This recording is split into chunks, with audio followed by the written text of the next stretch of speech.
stop right here. This is both your friend and your enemy. On this side, on the driver's side, it gets more sun in the afternoon. Yeah, it's facing west. So it comes out from here.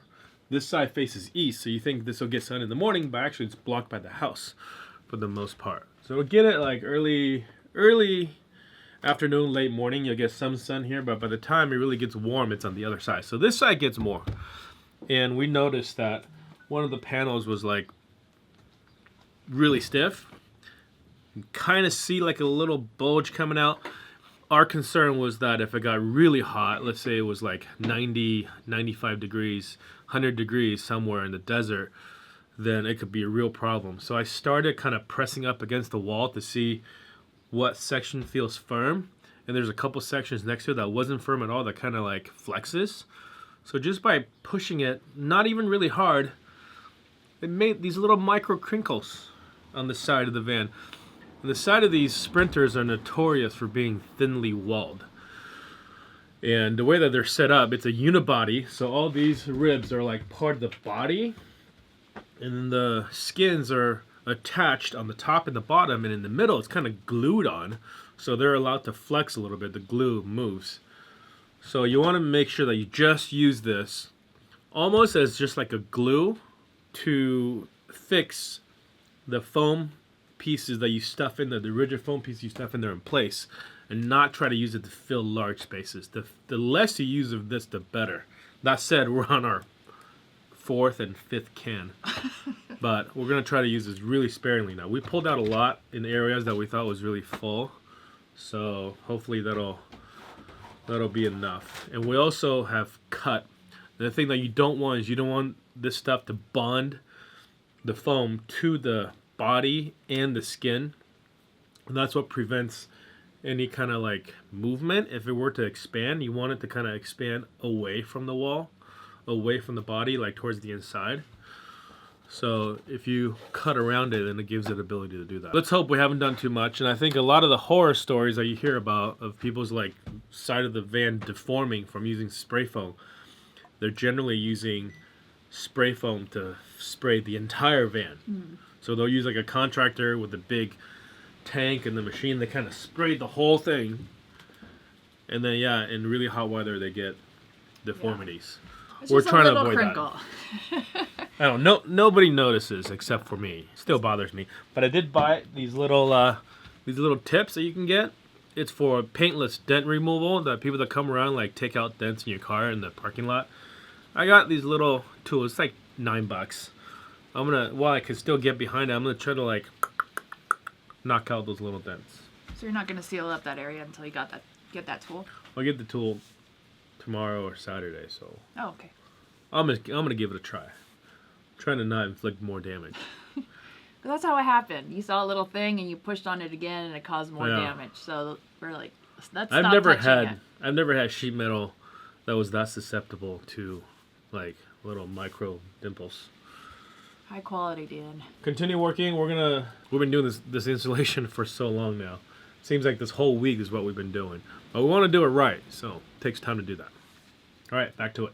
Here's one of our Dometic fans that we got from Dometic. Some of you guys know we've been working with them on their social media campaign. So they were really kind to supply us with a few things so we can kind of save money. We've had fantastic fans in our Airstream, in our truck camper for many, many years. So this one is actually one that we got from them last year that we were going to install as a second fan in our truck camper, but we never got around to it. So we're going to use it in here. This is the 3350 model. I'll put a link to this in the description. We're just going to take it out and see how the sizing fits.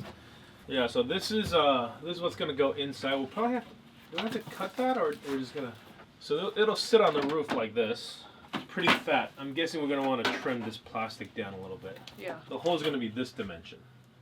Okay. So we can use this as a template, and then we're going to have to build some kind of wooden framework that will screw in from the top, that this will screw through the metal. The bottom will try to butt up against that with this bottom piece, and this will screw into that too. I got the wires for that going out right there, and then it'll connect to this, and this sucker will be ready. Alright, put this back in the box, we'll leave that out, and then we'll start measuring. We're just being very gentle with the little dollops of foam. So let's try, I'll show you what gentle means by now. That's enough when it expands to press it up against that. So quite a bit comes out. You can always come back and add more later. I just run a line across like that.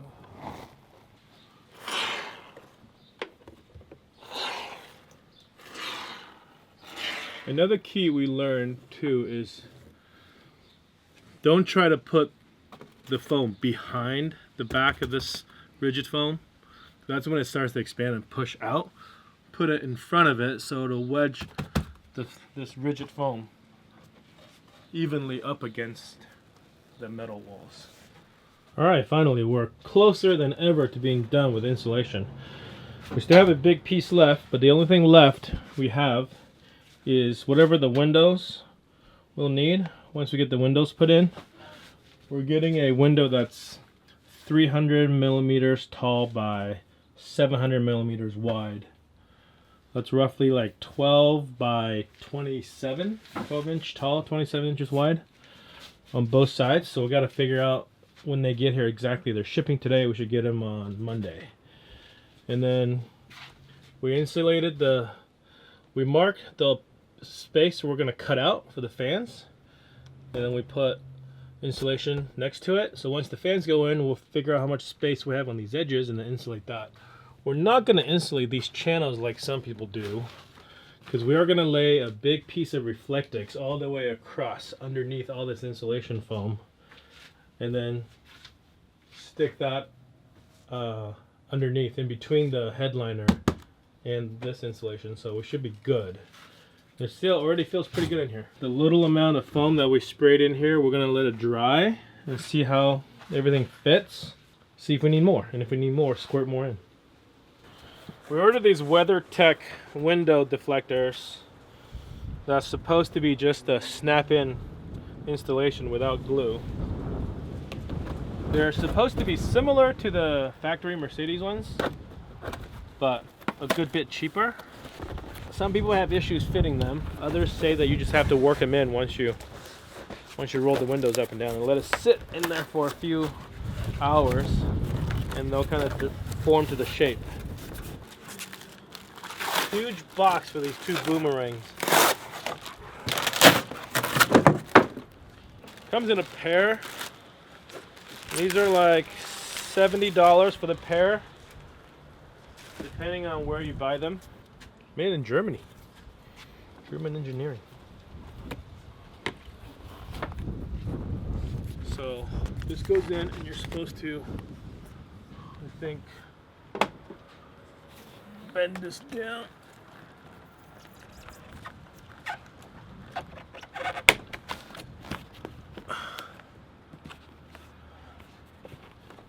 Get it to wedge in there.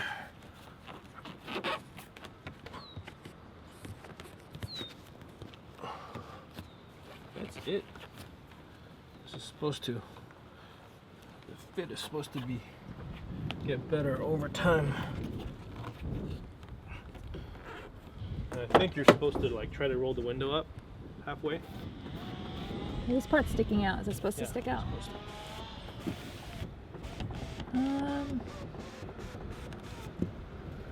Well, I think there's a little like crack here or something. I think this is just fitting issues.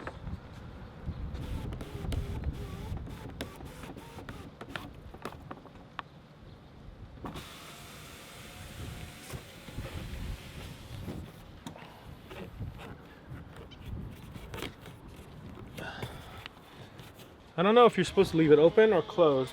Just carefully and slowly close and open your window 5 times to properly seat the deflector. That's I'm 3. just gonna do it a couple times.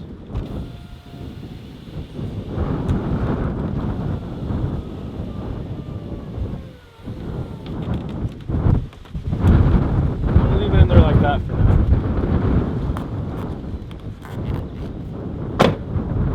That's one. That's it, they're done. Here's the wind deflector. These are nice because then you can crack the window a little bit when you're driving. You won't get wind coming in, even on the freeway. And also, I think we'll be able to crack it even when we're sleeping, just to get more ventilation through here. So right here, I wanted to visualize what the window will look like. So that is a 300 mil tall and 700 mil wide window opening. The tricky part will be the upper bunk will probably be somewhere over here and the lower bunk will be somewhere over here. So opening and closing will require somebody being probably on top and on the bottom. So when we get those windows in on Tuesday or Monday, we'll figure out how it's going to work. I want to give you guys some idea of our roof layout. This right here, see this circle? This is where we're going to mount one of our fans. It's flat right here, so it's going to seal up really nicely. This circle, I think, is where the factory would have mounted like a rear roof mounted air conditioner. This happens to be right above the kids' seats, so it's a perfect place for our first vent. Then between the end of that and the start of the first Yakima rack is just about exactly 58 inches, which is how long my solar panels are lengthwise. And then they're 27 inches tall, or I guess wide. They're 27 inches wide each. So combined, when I mount them together side by side, they'll be 58 inches by 54 inches. It'll fit perfectly from here to the front of the first rack, and then width-wise, it'll come right up to the edge of these tracks. So it'll fill this whole space with solar panels. That's the plan. But first things first, we've got to drill a hole, or drill 4 holes for the corners of this vent, and then cut it out. But we're waiting to see if Marlene's dad has a jigsaw. If not, we have to go buy one. So he's not here. Twiddling my thumb until then. And then we're going to do the same back there, which will be our second fan all the way in the back. This is seat swivels from Eurocamper, I think. Came from SKL Enterprises out of House Springs, Missouri. $255 each with $96 shipping. Comes out to $606.39. So this is already in our spreadsheet at mollymish.com/vanbuild. I'll be adding a few more items on there today. Today we ordered the windows, which came out to be $600.99. And we ordered that from a company called Turn Overland. They have these European style 300 millimeter by 700 millimeter windows that pop out, that will open in 2 different positions, and they have built-in screens and shades. Dual pane acrylic windows, really nice. So looking forward to getting that. Piece of wood in here.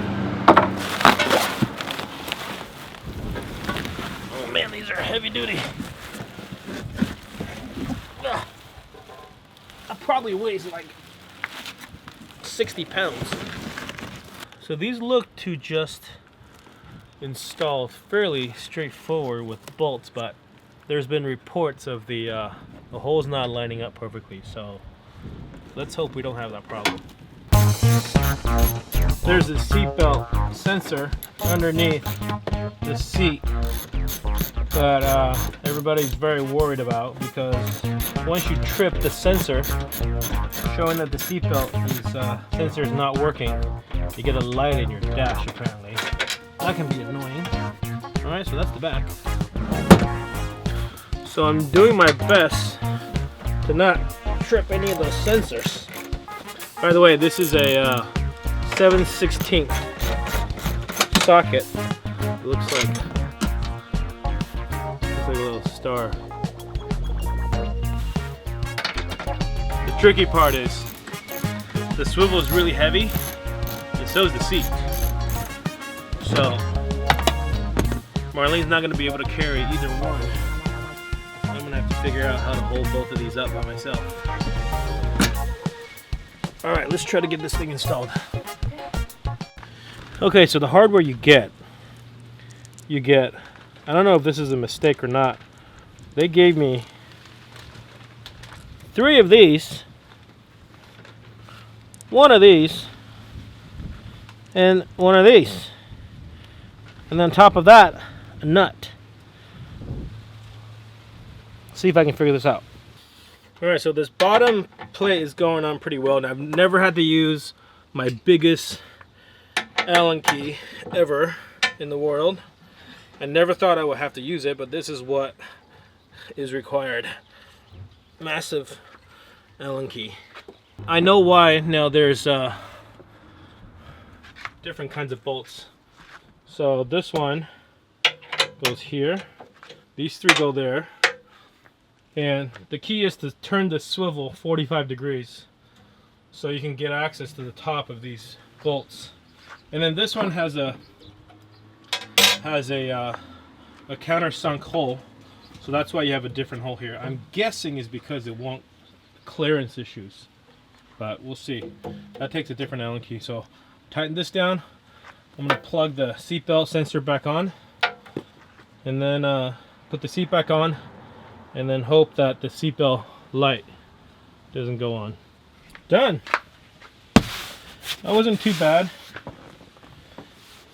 So you pull this lever up, and then you can turn it, and then before you can slide it forward, or spin it around, you got to slide it forward so it clears the B-pillar.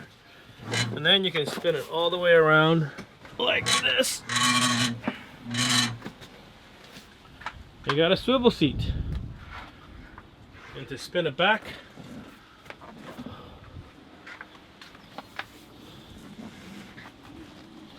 spin it back. And it clicks. And you slide the seat back to your previous position.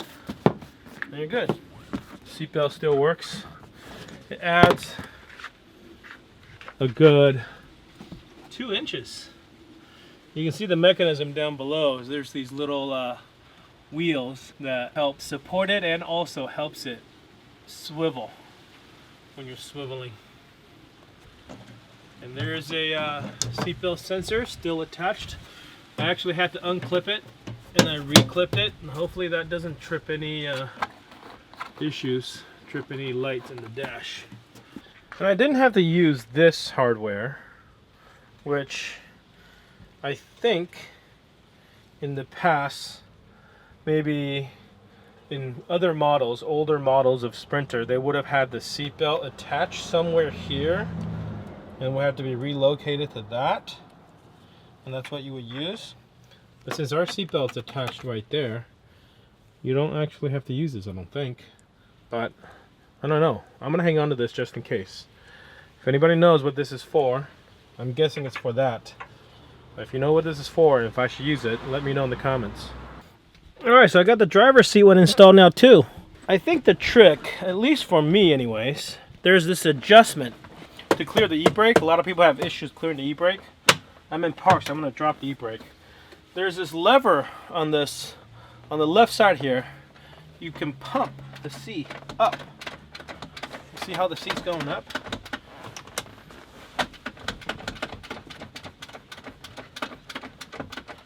Okay, that's all the way up.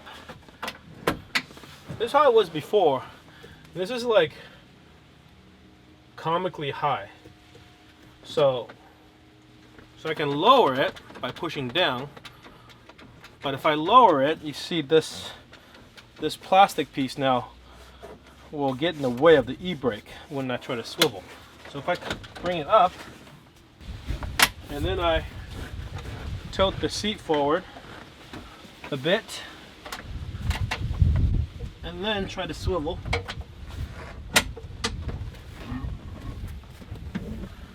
I can clear the swivel completely. I have no Ebrake clearance issues this way. And then once I'm across here, I can drop it down again.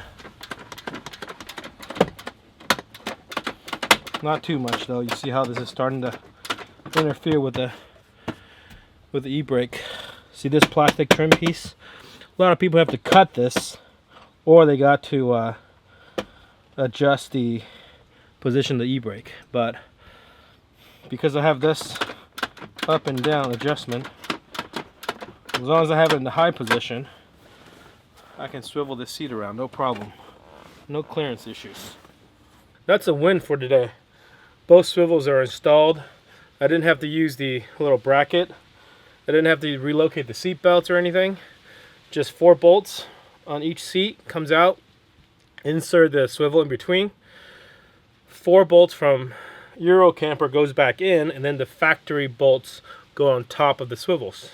And that's it. Easy as that. Maybe on these newer Sprinters, you know, they've worked out all the issues they had with the other ones that you hear stories about. People having to relocate things and cut things, but we didn't have that problem. That's our guy. We have this little guy with us since day one. Moving him to the van.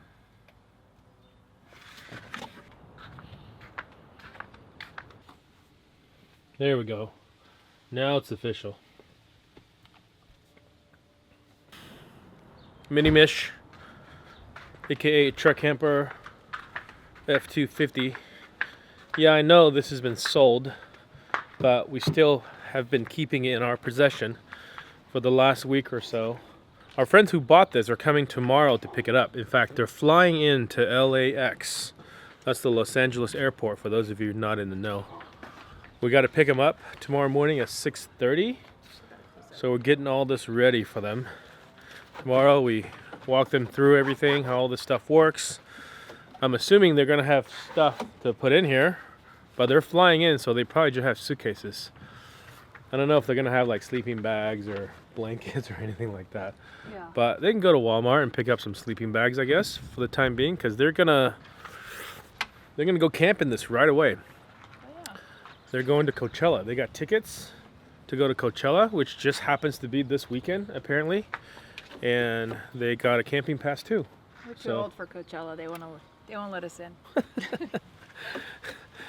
This is how old we are. We went to the original Coachella, the first ever Coachella. And it was awesome because I was Rage Against the Machine and Tool guest starred on the Rage song. Yeah. So it was awesome. Pavement like broke up on stage in front of us. Basically. And then got back together and finished the set. That was pretty cool. I had long hair then. Did you? I'm pretty sure. Before we got married? Yeah. It was in the 90s. They're coming to pick it up. It's going to be sad to see her leave tomorrow, but she's going on to adventures. Meanwhile, we're stuck here working on this. But we'll be on adventures soon. We had originally wanted to install the fan and cut the holes, at least fit one fan in. But in reality, we can't cut all the holes. We can only cut one because we have 2 fans and 2 windows. And I just found out, got the tracking number of windows that I just ordered this morning, that it'll get here on Saturday in 2 days through FedEx, which is pretty cool. I didn't know FedEx shipped on Saturdays. So we'll get that Saturday so we can actually get going Sunday, get the windows installed, at least the start of it. I don't know when we're going to get the other fantastic fan, hopefully soon. But once we have that, we can install all of them. We can wrap up all the installation, connect the power to the fans. Not the power, but at least the wire. Close up the headliner. Close up the walls. We can put the floor in and start building. I'm looking forward to getting that part. That is, I think, probably the exciting part. All this stuff that we've been doing right now, it's necessary for the build, but not necessarily fun. It's gonna get to the fun part soon. Thank you guys for watching. I hope you guys are enjoying this day-by-day build diary that we're doing. I know not a lot of people go through this much detail, but we wanted to kind of document this for ourselves, and also obviously you guys, the good and the bad. So if you're not subscribed, you want to follow this build along, go ahead and subscribe. Hit that subscribe button below. If you're already subscribed, stay away from the unsubscribe button. If you have any comments or suggestions, about our build, our van, feel free to write them down below. Give me a thumbs up, and I'll see you guys tomorrow.